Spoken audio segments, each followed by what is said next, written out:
Yo, yo, yo, it's your girl and boy CT. I'm Cindy Barnes. And I'm Travis Barnes. And we are the founders of the Overcomers Podcast. The Overcomers Podcast is designed to help you overcome adversity and live your dreams. Every week, we will be sharing stories of people who found their strength in their struggle. The Overcomers Podcast is sponsored by Journey 333, and that's a lot of threes, so let me tell you what it is. It's fitness, coaching, and nutrition. It is a place where we help you to look better, live better, and feel better, and it is mind, body, spirit. Today, we're going to help you get your mind right with our special guest. Hello, Overcomer Nation. I am Cindy Barnes. And I'm Travis Barnes. And we're the founders of the Overcomers Podcast. Today, boy, do we have something exciting for you. I'm very excited because it's a close personal friend. He is a Fit Body Bootcamp franchise owner. He's a fellow Todd Durkin masterminder, and he's about to do the death race. That's right, the Spartan death race. He's one of the few crazy guys I know who's crazy enough to do this with me. Matt Espeut, welcome to the show. Thanks, Travis. Thanks, Cindy. It's a pleasure to be here. Really an honor to be on your show, man. I appreciate it. Well, thanks for being here. I can't believe that we haven't done it sooner. It's just, it's exciting that we finally got this time together to do this. I'm not going to go in chronological order. I want to let the audience get to know you, but I feel like since I just mentioned the death race, hey, what made you decide, I reached out to you and I'm like, I think Matt might do this, but why are you doing the death race, if you don't mind? Well, Travis, when you call me and say, hey, I'm thinking of doing this death race, I'm looking for some crazy mofos to jump on my team.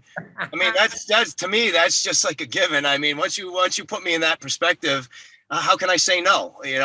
I don't really know. I didn't know anything about it going into it. You just said crazy death. And, I was just like all in, bro. I was all in. So that's what kind of hooked me. Now I'm reading up about it and, obviously thinking like, oh man, what I get myself into, but I've got myself into some serious situations before. And, this should be no different. Yeah. Speaking of serious situations, one of the reasons I thought of you is I really respect what you did with the project, which was kind of a creation in conjunction with Bedros, the franchise founder of Fit Body Bootcamp, but he's done that with some Navy SEALs and some other military guys. And, you chose to do that as well, so, can you talk a little bit about like what that was and maybe why you chose to do that? Because I'm thinking you might be doing the death race with like kind of a similar testing of yourself in mind, so if you could. Well, Bedros is a great salesman at heart, right? So he knows his audience, he knows his crowd, and he sent me a voice shot talking about the project and how it was a 75-hour fully immersive self-development program for men that wanted to kind of level up and take their lives to the next level. He basically phrased it as, are you a man that feels like you have more in the tank? Are you a man that feels like you have more potential than what you're putting out? Are you a man that thinks that you can achieve better things than what you're doing? Are you kind of white knuckling it through life? And, that kind of sold me. Then he told me the price and I was like, whoa, man, I don't know about that. It was $10,000 at the time. Now it's $15,000. Right. So, after I talked to him, he's like, this is going to pay tenfold, the ROI on this is going to be tenfold to whatever the 10 grand is. And, I'm a big follower of Bedros. I highly respect the guy. He owns my franchise, Fit Body Bootcamp. So I said, yeah, I'm in. And again, going into that, not knowing, I did class 1. I was the very, very first class, right? So there were no sizzle reels. There were no things on Instagram, right? So we went in, we got our itinerary to pack, sunny 75-degree California casual business attire. And and a suitcase full of clothes, and I only really wore a pair of black shorts and a black shirt for 75 hours straight. And we didn't realize that we were just going to get beat down from the time we got there till the time we graduated. And we always had the option to quit and ring the bell.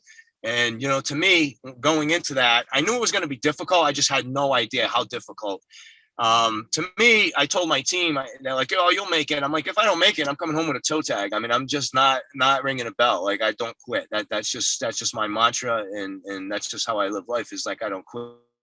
Faced with plenty of adversity in my life, I've made it through it. I figured I can make it through the 75-hour. And, I just feel that the project has given me a lot of the tools that I'm going to need to make it through this death race. So I feel like that would be a good precursor. I don't know. I mean, the death race could be harder. It could be more brutal. I mean, I'm thinking it will be. But, the project's pretty tough. I mean, sleep deprived. We ate very well. But, I mean, we really got beat down. There was a lot of self-development mixed in there. Like there was a lot of classroom time, but in between the ice baths and the crawling in the grass and the beat downs, it was a pretty tough 75 hours. So 75 hours. Yeah. So the death race is very comparable in time length. The death race is no definitive start time, no definitive end time. You just kind of, you show up and then you start and it's pretty grueling from what I've read and from what I understand. You and I will be doing it for the first time together. But, you just talked about an investment of $10,000 or now $15,000. Some people would say, wow, why would I pay that much money to, be subjected to that kind of level of intensity, that kind of challenge? And what would your response to them be? Well, I see a lot of their posts and there's a ton of hater mail on comments on the post, just, the boys with daddy issues, and join the military, it's free. But, it's so much more than that.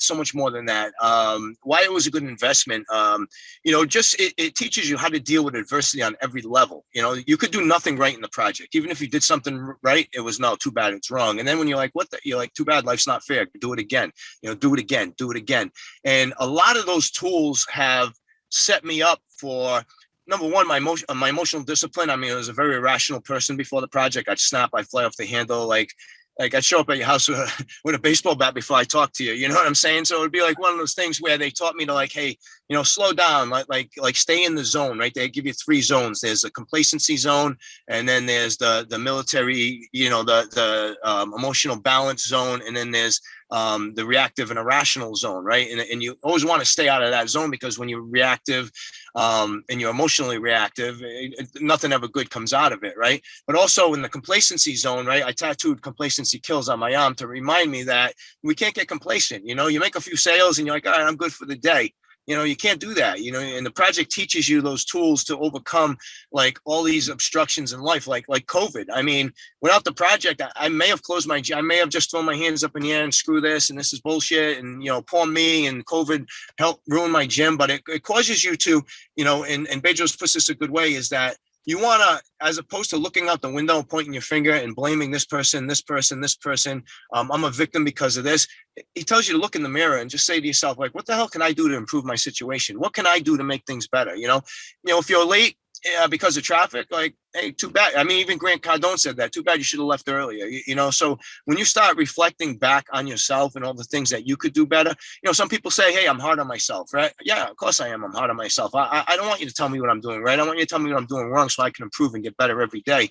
And like I said, that the project gave me those tools to help me overcome that type of adversity and, overcome the things that, the tragedies that everybody faces in everyday life, so.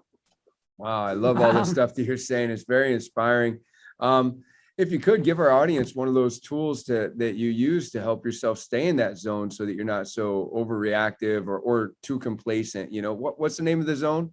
Where you want to be? Well, I think Steve Eckert, the Marine that actually taught that course, that segment, that evolution. I think he calls it your military base or something like that. I forget what the exact. I just call it my emotional discipline zone. You know what I'm saying? So he draws it out. He's got your red zone, you got your green and your blue zone, or your green and your blue zone, right? So you have your comfort zone, which we don't want to be in, because how do we grow when we're comfortable? Do you grow when you're sitting on the couch watching TV and comfortable? Do you grow when you're sitting in a nice steakhouse eating a $100 dinner? No, we don't grow when we're in our comfort zones. We grow when we're in that that zone of adversity. And like I said, when you're in that comfort zone, stay there, do your victory lap, and then get right back to work. So yeah, I don't know if that helps. Yeah, it's good. I'm trying to I'm trying to do that myself right now. Actually, went on a much softer experience. It was called a soul adventure, but they challenged us to, when something's triggering us, to kind of take a step back and say, why is that triggering me? Because it's true what they say, only you can make you angry and all that kind of stuff. Yeah. You have to kind of assess and let your bigger self or your higher self, kind of assess that situation and give yourself what you need to stay in the right zone, to stay in the right train of thought. So, we talked a little bit about adversity. I know you've been through some adversities in your life. We were just talking about, you chose not to be one of the people that just, blamed the pandemic, blamed COVID. You've pushed through with your business. You're on the other side of things now. Still rebuilding, Matt? Are you? Always rebuilding. It's 2 steps forward, 1 foot back every day. You know what I'm saying? Like we sell 10 memberships and we get 4 cancellations, and again, that's what I'm trying to overcome. What I see my members doing, they hit a little snag and they give up on themselves, right? Oh, well, I can't afford this.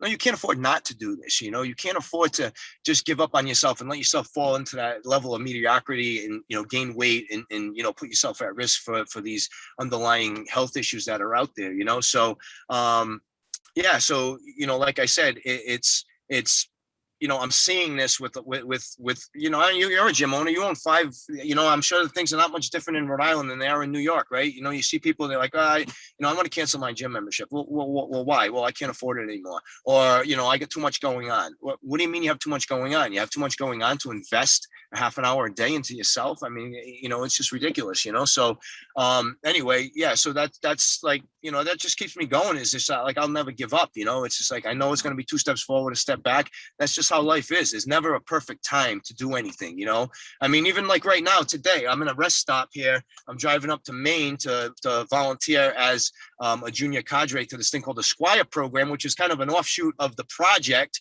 which is a 1-day event for sons and fathers and sons. I did the very first one of those too with my nephew. I flew him out to Chino Hills, California, and it was just, you kind of separate and we get together, we get together, and it just helps with that bond, that male bond in an individual youth's life.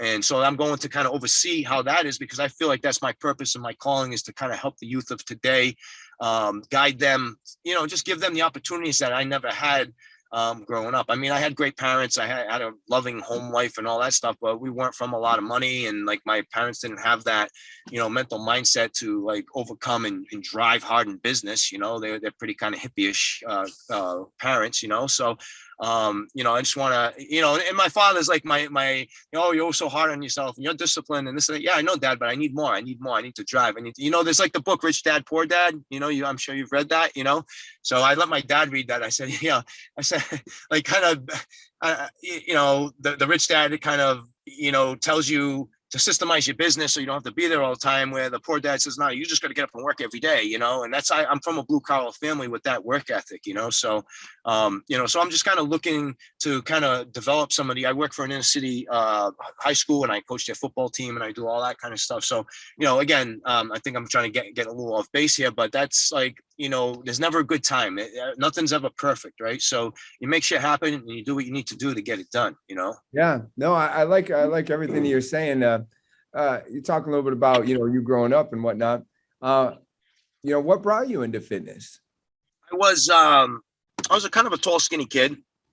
And one of my friends kind of harassed me. He's like, he goes, I mean, I was always a scrapper. I was a tough guy. I got into, fights and clubs and this and that. And, I always did okay. I held my own.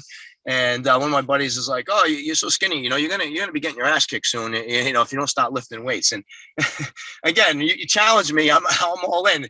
And I've been, since I was like 19 years old, I've gotten into fitness. And then I bounced around from a small local gym to a little bit bigger gym to like, a big city gym. And I see all these big guys in there. And And then I would watch guys walk around like with a clipboard, training people. I'm like, they're getting money for that. They're just showing people how to work out. Like, what could be better than that? The only job better than my job is Guy Fieri from Diners, Drive-ins, and Dives, right? Like, how do you be like driving around sampling fast food all day for a living, right? But I figure we're on the other end of the spectrum. How can you get a better job than teaching people how to be fit and healthy and being in the gym all day? So I got my certification. One of the adversities I went through in life, and I don't know if you're going to ask me that later, but I went away a little while. I did a little time, and I decided that I think helping people would be my calling in life, and studied for my personal trainer certification, and 6 months out of the joint, I was a certified personal trainer, and training people. So that's kind of like the bullet point of the story. Yeah. Yeah. How many years ago was that? Oh Christ, you're talking 1992, 92, 94 era. When I show people my certification, I'm like, yeah, that's a 9. That's not a misprint. You know what I mean? Like most people that come to my gym were born in the 90s. It's Right. I've been doing this since then. Yeah, I'm not old. I'll be 54 in September. I do hire people now that were born after I got my first fitness job, so that's it's kind of crazy. Just I guess that means I'm getting more mature, wiser. I guess older is the term. Sure is the word. Yeah. So when did you, along that time frame, when did you become a business owner? Like, take us there if you would. Well, I mean, I started out in a big box gym. I mean, there was a Gold's Gym coming to town, and I was working out at the World Gym, which was the other big name in the gym industry.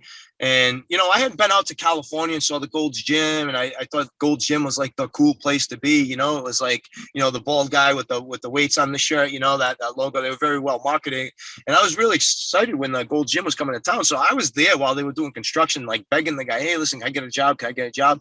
So I worked there for up until 2014 of March. I know the exact timeline. March 2014, I flew out to California. I went to the Fitness Business Summit.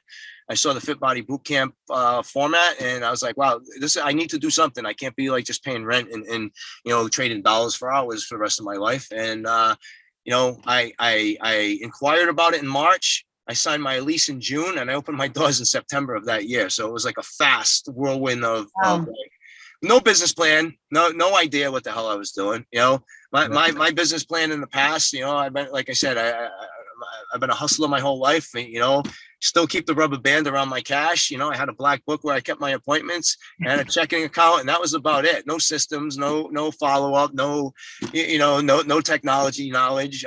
So I went, it's been like a 7-year education. Yeah, I was gonna say it'll be 8 this September then, right? September, yep. Yeah, wow. Okay. Well, congratulations to you, because for sure 80% of small businesses fail in their first year, and of those that survive, 80% of those fail in their next 5. So you've passed a couple important milestones, right? That's very good. Over that hill, I just want to keep going up. I keep going. We don't want to hit that. We don't want to go down. Yeah, great job to you. You mentioned how adversity shaped your life because you decided that you wanted to help people. That was your calling. You enjoyed fitness and you wanted to help other people change their lives in a positive way, which was a great transformation, right? You're coming home from obviously, you made a decision that cost you some time in your life, time to reflect and say, how can I live life differently? How else has adversity shaped your life? Because you seem like somebody that kind of embraces adversity because the good that can come from it. And sometimes even in the most difficult of circumstances, these circumstances make us appreciate things or look at things differently. If you don't mind, has there been any other ways that adversity has shaped your life?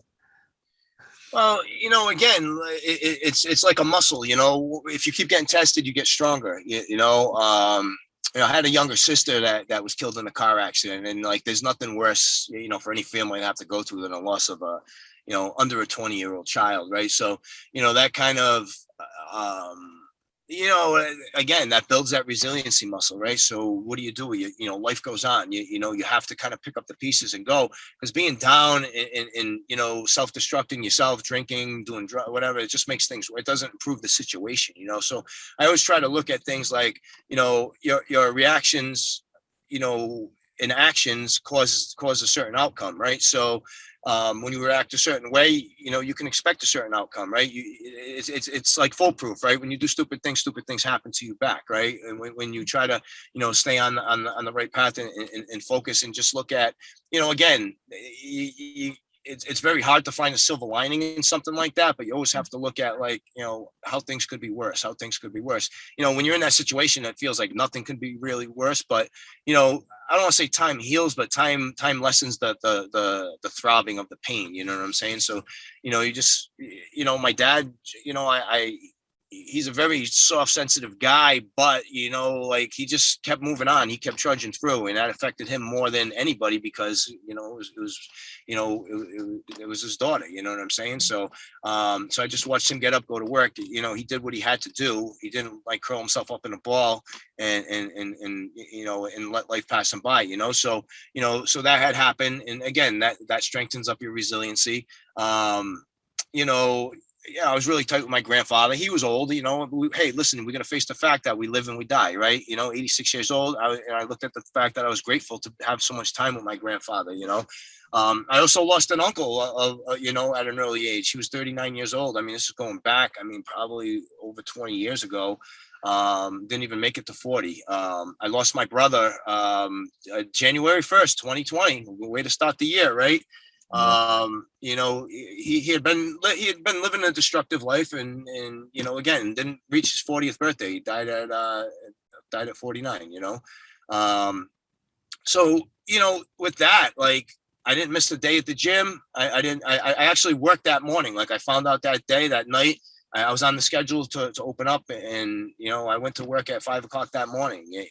Sometimes when your heart is heavy, you hone in and focus more. And like I said, I never missed a workout. I was at the gym working out every day. Like, what am I going to do? I can't let myself diminish because adversity happens in your life. So I feel like, and again, you don't want to wish this on anybody, but. And again, who has had like a perfect life with no adversity? I mean, we've all gone through things that we have to rebound from, we have to bounce back from, whether it be business, whether it be family, just a life thing, like something. Like, I had a brain injury going back in 2020. Was it 21 or 20? I think it might have been. I'm getting foggy here with the timeline. I think it was August of 2022, that same year, where I had a nerve die in my brain. It caused me vertigo, and like, I had to retrain myself to walk again. And I was just saying to myself, like, this is not going to do me in. Like, this, when you hear the doctor saying it could be a stroke, it could be an aneurysm, we don't know. And then to find out that it wasn't as severe as what they had said, that kind of like flips the switch, and you're like, damn, man, like, can't just sit back and wait anymore. You got to kind of go after what you're looking to do.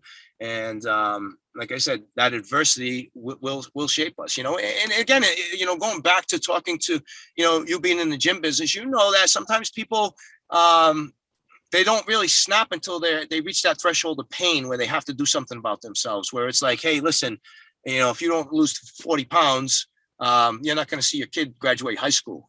Sometimes it takes that, that pain point, that pain threshold, to take it to that next level. And I'm not saying that I'm sitting around waiting for bad things to happen to rise to the occasion. And that's actually what I'm explaining not to do. You know what I mean? You can't just sit there and wait for something. You have to be prepared for that. And I think that, with my brother passing, I was set up to do. So what happens with the project is, when we graduate, they call us the junior cadre, for the next class or whatever. So that was in January of that year as well. And, I went out to the project, and just being around those hard hitters and those, watching these other guys suffer through the project like I did, and just being around, the instructors and other cadres, definitely was, super beneficial to me to help me overcome, the death of my brother and stuff. So it's just a little insight. Oh, yeah. I mean, you just that's a lot, right? Wow, yeah. But I mean, some of these things that you've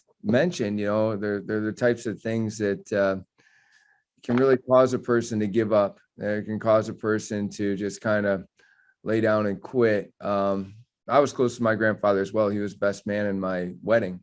So that was a tough loss when I lost him. But, you mentioned the loss of an uncle, a grandfather, a brother, a sister. Another grandmother. But the good news is my grandmother that's 98 years old, man. She's still she's still a ticking time bomb, man. She's feisty. She's got all her wits to her, you know. So and listen, this is what I'm grateful of, right? My grandmother that's still alive is my father's mother. My grandfather I was very tight with was my father's father. So they were married over 60 something years before he passed away, you know. My grandmother, my mother's mother, I was very, very tight with. I loved her to death. A little old Syrian lady with a little crooked finger that used to always point and say, "You're my only grandson that comes and visits me on a regular basis." And my father's father, I'm sorry, let me take that back. My mother's father, who I don't call him my grandfather because he kind of disappeared from my life. Like, who does that? Who has grandkids and doesn't attempt to see them, right? So I ended up seeing him just before he died, just because I wanted to be able to say, I've met all four of my grandparents. I met three of my grandparents and my mother's father, right? So like I said, I can't use the phrase grandfather because he was nowhere near a grandfather to me. But I met all four, and that's, I don't, not many people have done that. You know, it's a pretty, you know, pretty, I'm grateful for that. I'm grateful to be able to see where my roots, you know, my main concern was the mother's father. Like, do you have his hair? Because I didn't want to lose my hair, you know? So it's like, I just wanted to go visit him to see where his hair was at 85 years old. And he had a full head of hair. So I was like, this was a worthwhile trip. Right? My vanity there. I mean, not just us.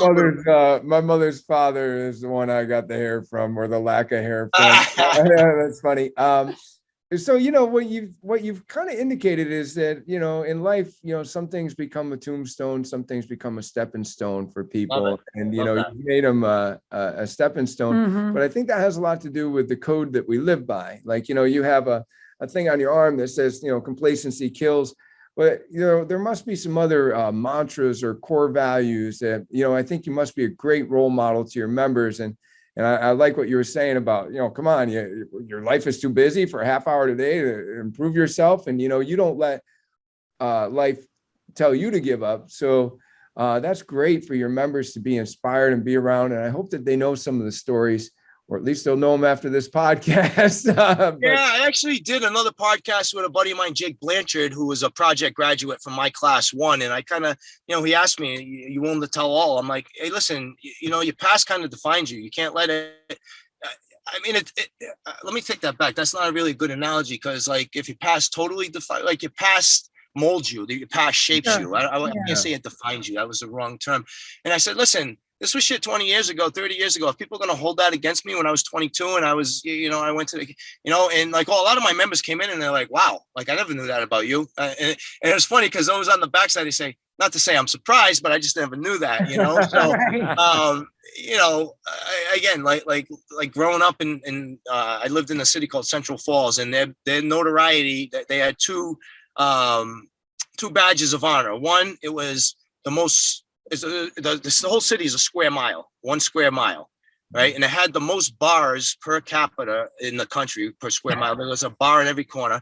And then growing up in high school, it was called the cocaine capital of the country, right? So, you know, we had a big, I guess a lot of Colombian families lived there, and it was an easy route, you know, from Colombia there, right? So those were the mantras of Central Falls. Sparkle City, there was a couple names for it, right, back in the day. But, you know, hey, grew up on the streets. I mean, my parents, you know, my dad started, he's a florist, he owns his own business, but he didn't start out, you know, I mean, he started from somewhere. So I grew up with not a lot of money, and, you know, saw a lot growing up. And, you know, I think, like, my education was on the streets more than in the classroom, you know? So, well, let me ask you this. I mean, you know, when you face tough situations, you know, there's things that we tell ourselves, you know, about getting over them. Like, you know, maybe it's never give up, you know, maybe it's, you know, what is it that you live by where you say, this is who I am, and that's why this is not going to beat me, you know? So when we were doing the project, Ray Cash Care, right? He's the Navy SEAL that did it, right? He said, "You get up and ring that bell." He goes, "You might as well take a Sharpie and write quitter across your forehead and get up and look at that every day." Right. And that's something that, you know, like I said, when faced with adversity, you know, and Jesse Itzler, you're familiar with him, right? Jesse Itzler, right? He presented at the Fit Body Boot Camp World Conference, and he just says, you know, when he's struggling, he just says over and over to himself, "I will not quit. I do not get tired." Right. And that was kind of my mantra. Like it's been like that for a while. Like, same thing with the project. Like, I'm not quitting. I'm not ringing that bell. They're going to kill me before I ring that bell, in the can, like they were these prison guards that were half my size that were bossing me around. But I said to myself, if I don't follow, like I'm good at following authority when I need to. Like I always had a bumper sticker to question authority, which, being a wise ass kid, but when I was put in that situation, I knew how to walk a straight line. You know what I mean? I knew that when you're in a no-win situation, you got to do what you got to do to survive. You were there. You know what I mean? Like I don't have any respect for this guy, but I'm going to show him some respect because I'm in his house and I'm living by his rules. So I always had that mindset where, I'm just going to do what I got to do to make it. I'm going to do what needs to be done to survive. And I guess that's a survivor's mentality, you don't always want to be in survival. You want to thrive, right? Obviously, but when you put in certain situations and you're under certain circumstances, you need to survive, Oh, that's really good. Really good. Let me ask you this. Why should people do hard things? Because life is hard, man. Life is hard. And like I said, why do you lift heavier weight? Like, why do you keep going up in weights, right? Because once your muscles get acclimated to lifting 20-pound dumbbells, right? You got to go to 25-pound dumbbells, and you got to go to 30-pound dumbbells. You got to go to 35-pound dumbbells, right? So when you're coasting through life and you're not facing any adversity, once the littlest thing comes, you're going to slip back into, this victimized mentality of why me, and that's the other thing, like just to kind of backtrack, you get up at 4 a.m. you're like, why me? Why do I got to do this? And then you drive into work and you see lights on in the house and you're like, other people are doing it. Why not me? Like, why not me? Like, why am I entitled? Why don't I have to work hard? No, I'm put on this earth. Everybody's here to struggle and to survive, right? We're all destined for struggle and survival and to work hard, right? Because nobody makes it without working hard. You don't hear very many internet sensations, overnight sensations by just clicking a button, right? Everybody's had to work hard to get there. So I always get that. I always think like, why me, but why not me, right? So back to the question of why you're going to do hard things, because hard shit's going to come to you in life, man. And you got to be ready for it, right? One of my coaches said, hey, if you're always ready, you never need to get ready, right? So, so you always got to be ready, man. You always got to be ready for that hard shit, and that's what this death race is like, something that like I have no idea I'm getting into, but I feel that I have the mental capacity. I don't know if this old body physically will withstand it, but I know mentally, I'm programming myself now. I'm up in my training now. I'm going from, like I was content 30-minute workouts in the gym, maybe a little run after or something like that. Now I'm not content until I hit 2 or 3 workouts a day. I'm working out with my nephew. I'm trying to get him into the gym and stuff. So I'm overloading myself. I'm training harder. I feel like I'm in better shape. So like I said, it's a test, like a self-test. You do hard things and it makes you better is the bottom. Yeah. So there it is. If you're that person that's questioning if you have time in your life for that workout, challenge yourself to have that time, right? If you feel like you need a challenge in your life or you haven't been tested in a while, test yourself because it creates more strength, right? It's like lifting that heavier weight, right? I don't have time for this shit. You know what I mean? Like my girlfriend Melody says, is this a good use of your time to be training this hard for this race? I'm like, it's no, I don't have the time. I really don't have the spare time. Like I'm really working hard, pouring into my team, trying to develop my business to that next level. I'm really trying to focus on my nephew, and he's at 17 years old. He's at that crossroads age. I'm really trying to pour into him. I'm really trying to make time for, to spend time, with Melody and do the things we want to do. I just need to make the time to do the things that I need to do to make improvements in my life, so it's so easy to say I don't have the time. I try. I don't really have the time to do that race. Right. I'm sorry. Yeah. I don't. I really don't. But I'm with you. I'm with you. I'm like, we're going on a family trip that we've been planning for 3 years, and I had to look at the schedule to say what time would I have to get up in order to accomplish, like, roughly a 90-minute workout, and what days are we going somewhere where I can hike up something that's going to take me a while, hike up a mountain or whatever. So yeah, even planning it out throughout your vacations, right? Because too many people, they even go on vacation. Oh, well, I didn't have time to work out. Sure you did. You have time to stay on your routine. Well, Matt, this has been really, really good. First, any final words for our audience? Anything else you'd like to share?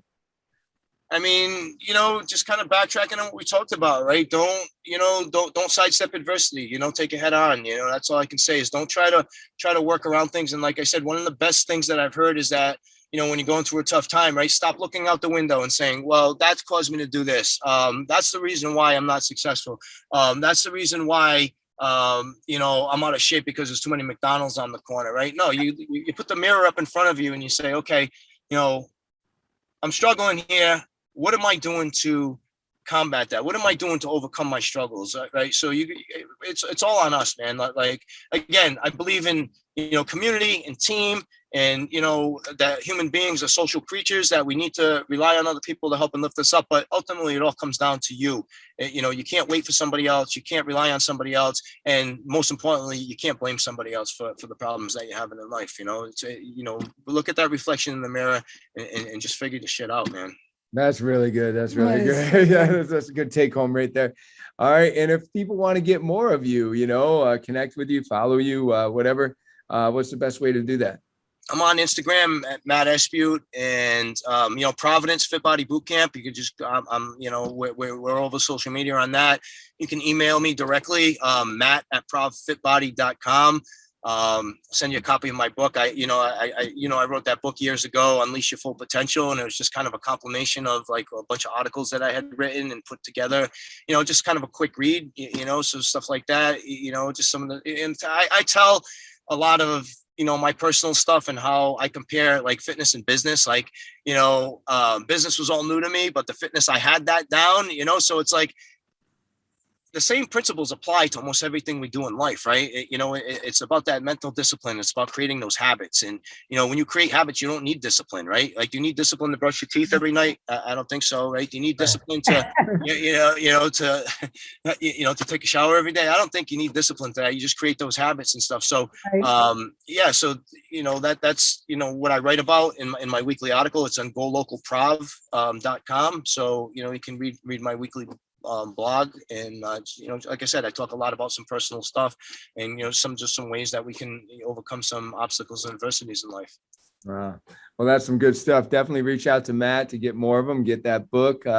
We'll be posting that in the show notes. And Matt, I'm just so proud to have you as a friend and a brother in my life. I'm glad that we're doing this death race together. I know that we'll be able to give each other strength, but all the adversity that you face in your life, I'm like, man, there's no better guy to be doing this with, because I like everything you said today. Yeah, I don't want to be like corny and sentimental here, but I think that we were kind of like a love at first sight type of thing. Like when I first saw you at the Todd Durkin, what was it? It wasn't a mastermind. It was his mentorship program. And I was like, I like this guy, man. I like this guy. And I think we shook hands and we started talking right there. And I think it's been, I don't even remember what year it was, but dude, like I've always had like a place in my heart for you two guys. Like, we drove up, we saw you, you come down to my gym. My doors were always open to you, and I feel like, the same, your doors were always open to me. And that's just like, it's one of those things where, you meet a solid dude, a solid character, both of you guys, love you both, man. So I appreciate you having me on the show. Same to you, Matt. Yeah, we feel exactly the same. Much love for you, brother. And just excited for the road ahead. Many years to come. All right. Thanks for having me on, man. Totally cool. Thank you. Matt. Appreciate you guys. Appreciate you. Thanks for listening, Overcomer Nation. Make sure if you haven't already, give us a 5-star rating. Make sure that you share this and subscribe so you can see all of our future content. That's right. And if you'd like to be a guest on a future show, go to overcomers-podcast.com. If you're interested in our franchise opportunities with Journey 333, then go to www.journeyfitness333.com. And finally, if you like what you heard today and you feel like you're somebody that needs a bit more coaching, go to travisbarnes.com.